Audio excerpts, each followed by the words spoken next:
Hello students, this is part 4 of most expected questions class 10th maths boards.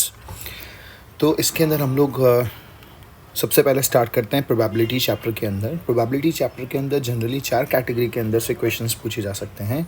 जो मेरे हिसाब से first category है वो फर्स्ट कैटेगरी है कॉइन बेस्ड क्वेश्चंस। तो देखो, हमें पता है कि जब हम एक बार कॉइन टॉस करते हैं तो 2 आउटकम्स निकलते हैं, 2 बार करते हैं तो 4 एंड सो ऑन। अगर मैं बोलूँ कि n टाइम्स कॉइन टॉस करेंगे तो टोटल कितने आउटकम्स निकलेंगे, 2 की power n। In a similar way 4 bar coin toss होगा तो 2 की पावर 16।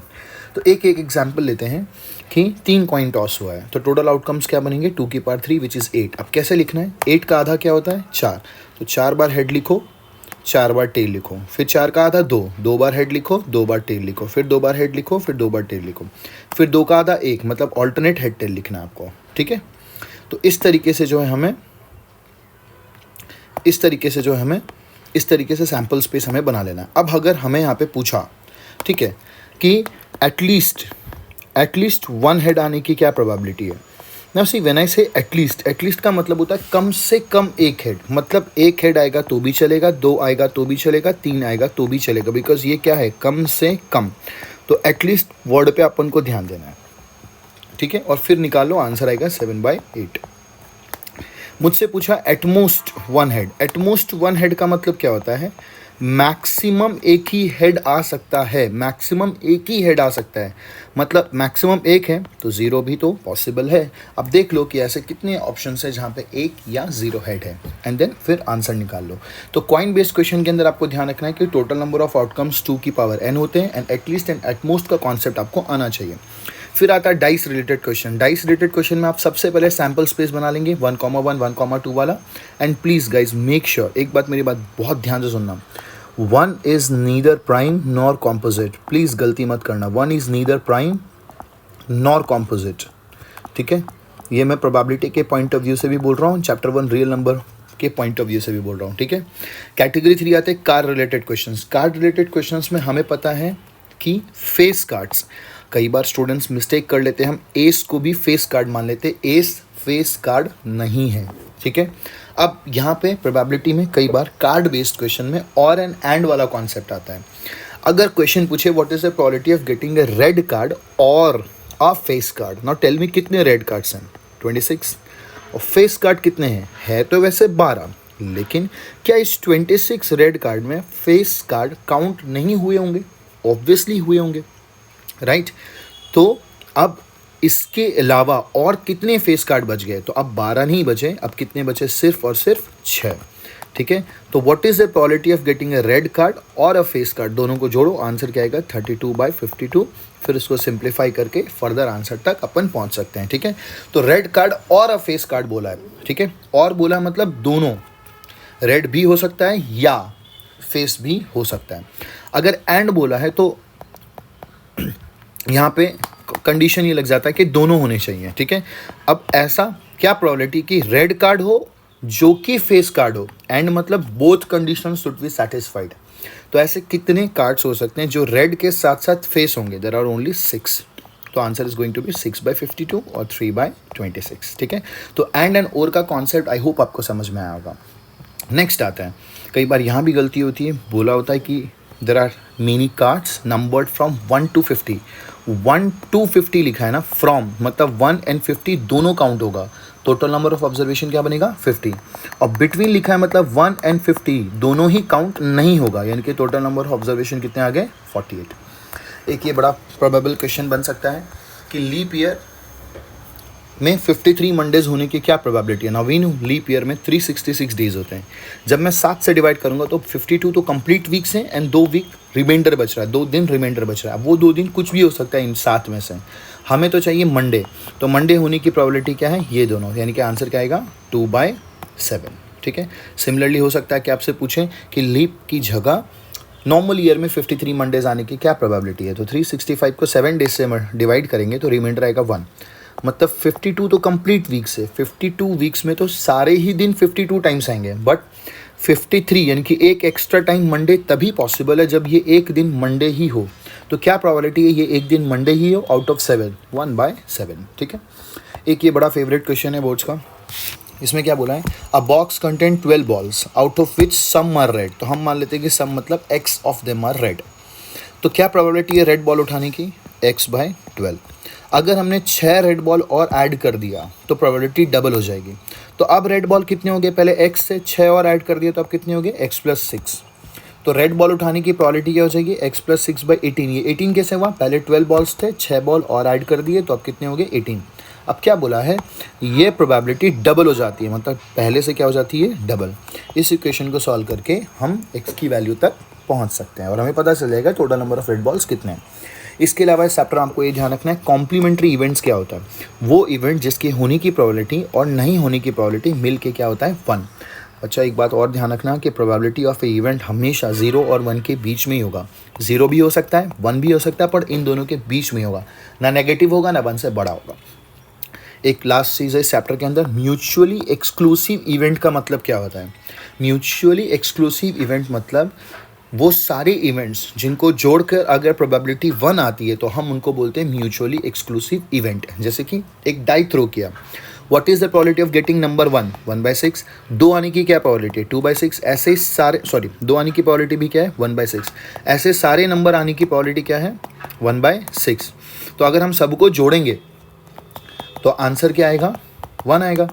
मतलब ये सारे इवेंट्स क्या हैं, म्यूचुअली एक्सक्लूसिव इवेंट्स हैं। ठीक है, तो प्रोबेबिलिटी में इतना ही है, इससे अलावा बोर्ड्स मैं उम्मीद नहीं कर रहा हूँ कि कुछ और पूछेगा। ठीक है, तो ये हो गया प्रोबेबिलिटी चैप्टर के अंदर।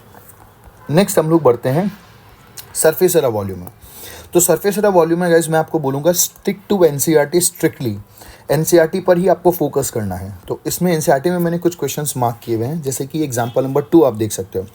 इस एग्जाम्पल नंबर 2 में एक टिप मैं आपको दूंगा, हमेशा ध्यान रखना, ऐसा कोई भी क्वेश्चन आए जहाँ पे क्यूब या क्यूबॉइड है, उसके ऊपर हेमिस्फेयर रखा हुआ है या उसके अंदर से हेमिस्फेयर कार्व आउट किया है, in either of the scenario concept यही लगेगा।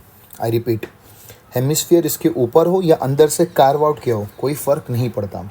एक बात दिमाग में बिठा लो, कभी भी किसी भी चीज़ को कार्व आउट करते हैं तो सरफेस एरिया बढ़ता है, वॉल्यूम घटता है। आई रिपीट, सरफेस एरिया बढ़ता है, वॉल्यूम घटता है। ठीक है, अब इसका देखते हैं कि इसको कॉन्सेप्ट कैसा लगाना है। देखो यार, ये पूरे क्यूब पे, ये पूरा जो क्यूब है उसमें ये जो जगह ये जो बेस है, ये बेकार में हेमिस्फेयर ने ऑक्यूपाई कर लिया।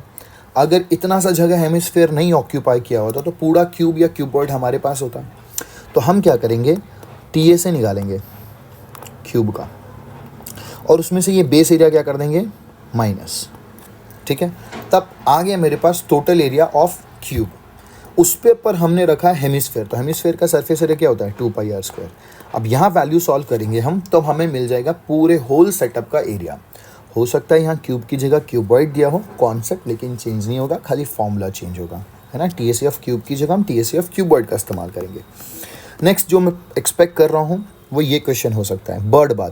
ध्यान रखना, बर्ड बाथ वाले क्वेश्चन में दोनों का CSA लेते हैं। ठीक है, बर्ड बाथ में CSA of cylinder plus CSA of hemisphere, नीचे का बेस मत ऐड कर देना। ठीक है, और एक्सरसाइज वाइज पॉसिबल क्वेश्चन क्या, ये 4, अगर एक क्यूब की साइड 7 मीटर, अभी जस्ट देखो यहाँ पे हमने इमेज दिखा ना, देखो अगर मैं बोलता हूँ इस क्यूब की साइड, थोड़ा नोटिस करते हैं इधर, अगर इस क्यूब की साइड 7 मीटर है तो मैक्सिमम ये जो यहाँ पे सर्कल बनेगा उसकी मैक्सिमम डायमीटर भी कितनी हो सकती है, 7 ही मीटर हो सकती है ना बॉस।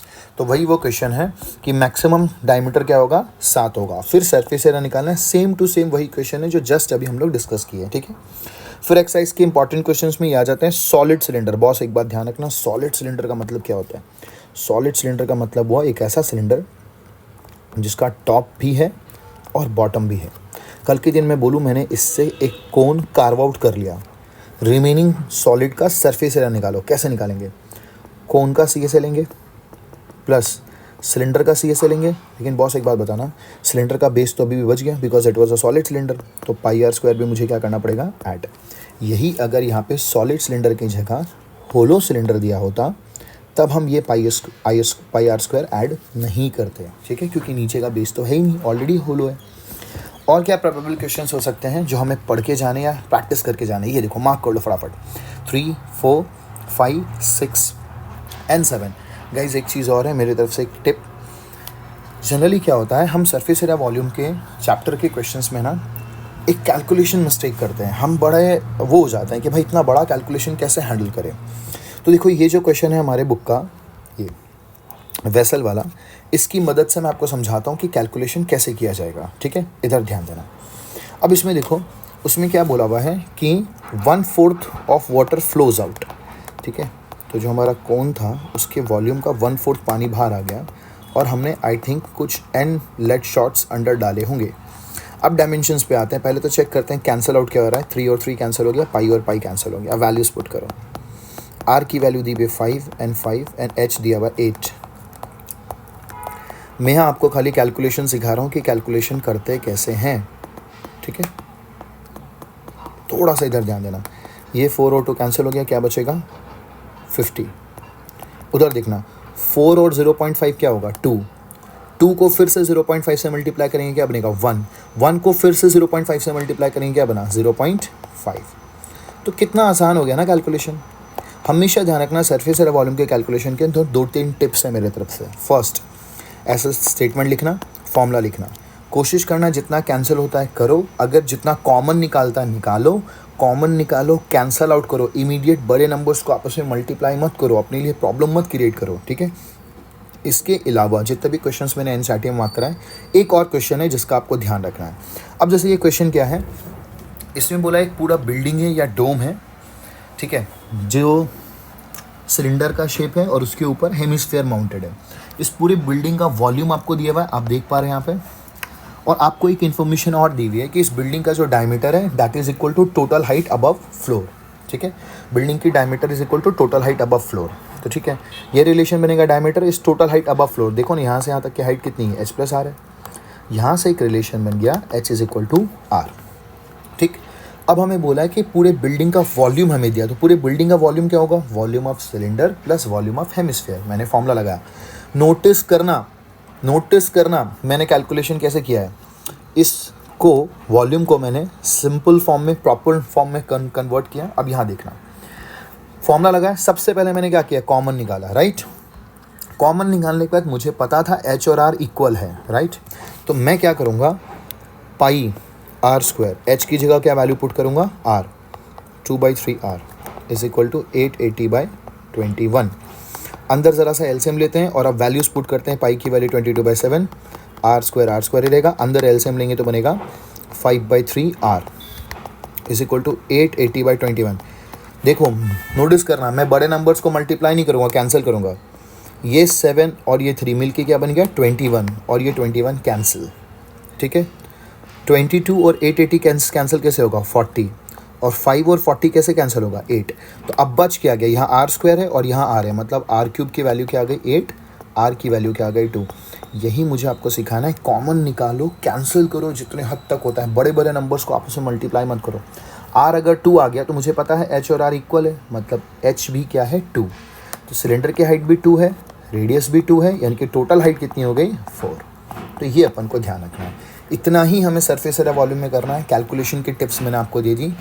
ठीक है, अब हम लोग बढ़ते हैं नेक्स्ट चैप्टर की तरफ। ठीक है, जो है, हाँ एक और चीज़, नेक्स्ट आता है हमारा नोट। ये आपको ध्यान रखना है, कहीं भी अगर आपको बोले फाइंड द कैपेसिटी, कैपेसिटी का मतलब होता है हमेशा आंसर लीटर्स के फॉर्म में आना चाहिए। और अगर वॉल्यूम बोला है तो वॉल्यूम का आंसर मीटर क्यूब या सेंटीमीटर क्यूब में आएगा, पर कैपेसिटी का आंसर हमेशा लीटर में आएगा। एक क्वेश्चन ज़रा ध्यान से देखना, मेरे तरफ से एक बोनस क्वेश्चन है। बोला रिवर की विड्थ दी है, डेप्थ दिया है, फ्लो करने की स्पीड दी है, पूछा है वॉल्यूम। पहले ये समझो रिवर का शेप क्या होता है, क्यूबॉइडल। मुझे विड्थ दिया है, डेप्थ दिया है, लेंथ नहीं दिया।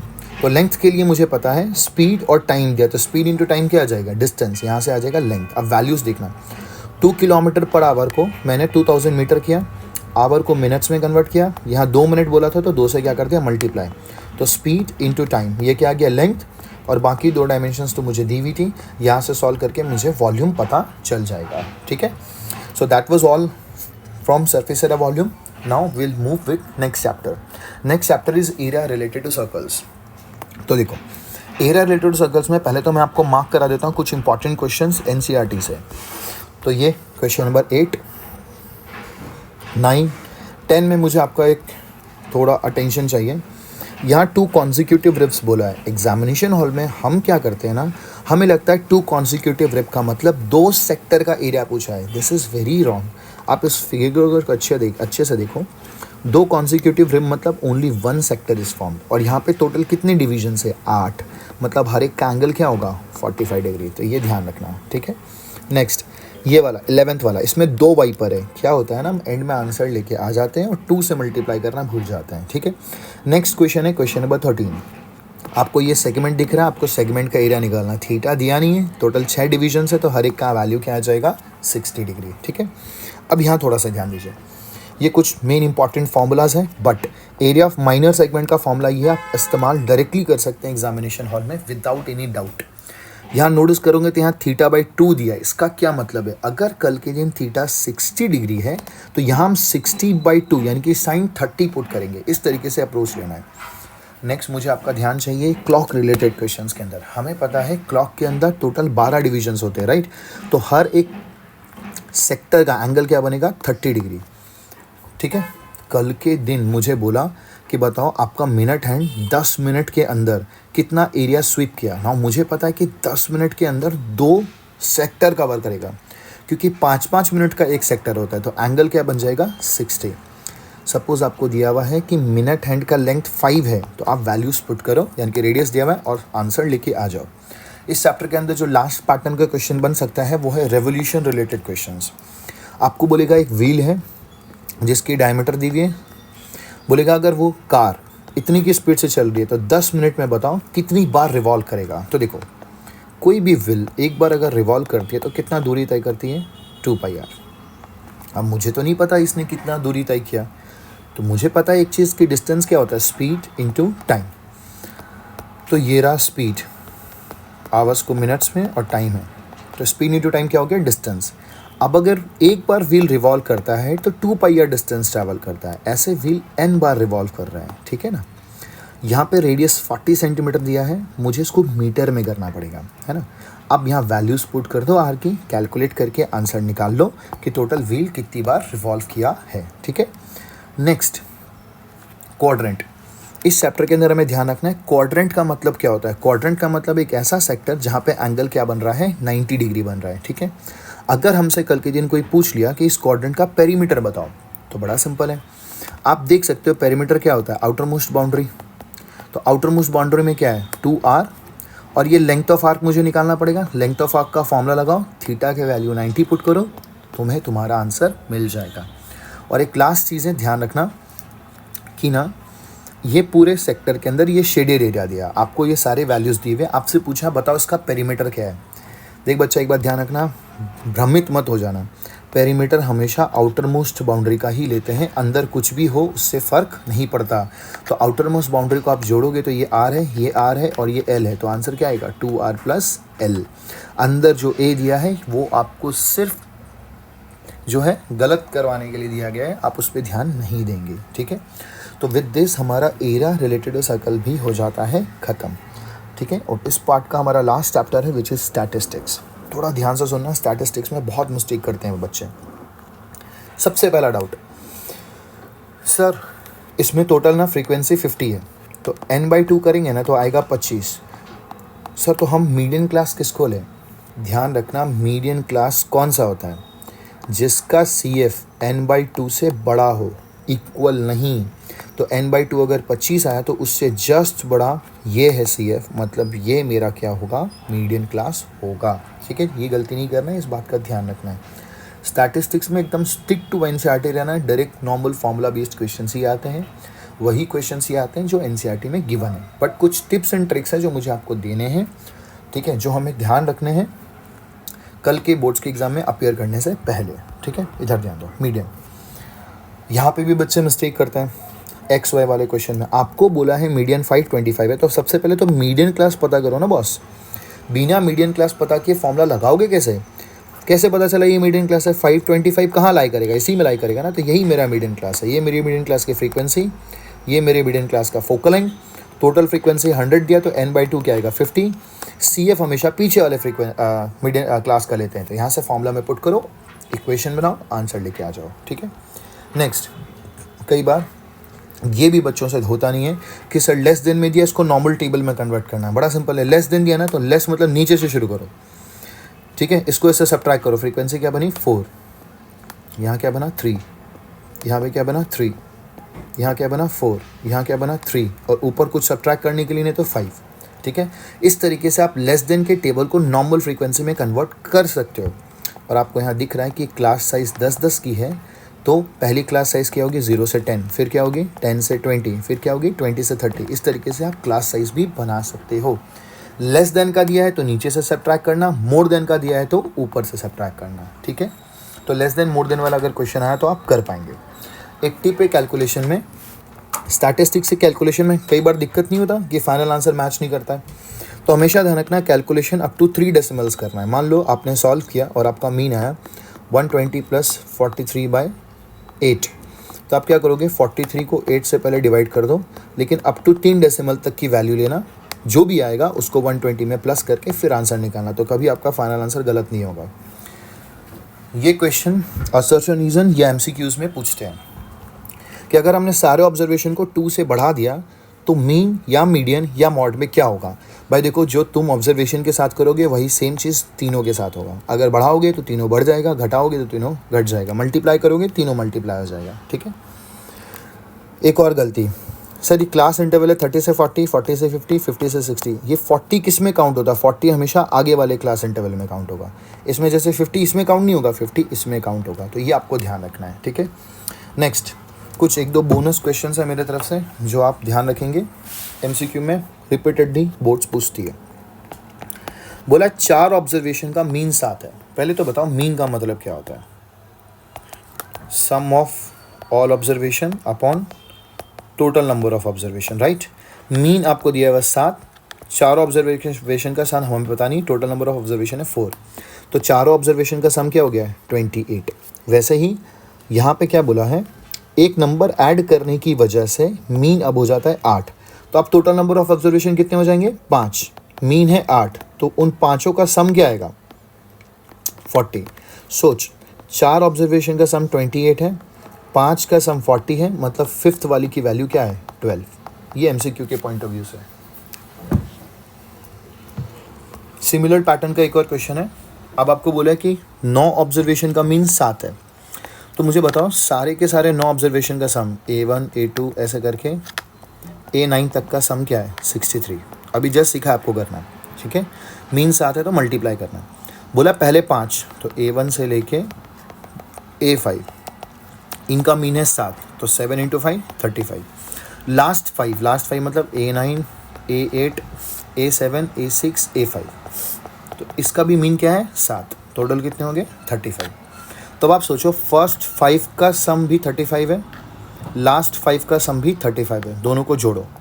इन दोनों को जोड़ोगे तो आप देखोगे A1 से लेके A9 तक तो आएगा ही आएगा, लेकिन A5 2 बार रिपीट होगा, ऐसा बनेगा A1 A2 A5 2 बार लिखेंगे, और A9 सम कितना बना 70।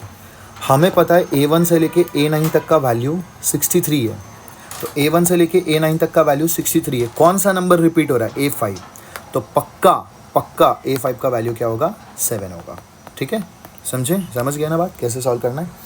तो इन चीज़ों को आप उनको ध्यान रखना है स्टैटिस्टिक्स चैप्टर के अंदर, ठीक है। तो हमने इस पार्ट के अंदर प्रोबेबिलिटी देखा, हमने इस पार्ट के अंदर स्टैटिस्टिक्स देखा, इस पार्ट के अंदर सरफेस एरिया भी देखा, और एरिया रिलेटेड टू सर्कल्स भी देखा। तो विद दिस हमारा जो है मोस्ट एक्सपेक्टेड क्वेश्चन का सीरीज़ हो जाता है ख़त्म। Thank you so much.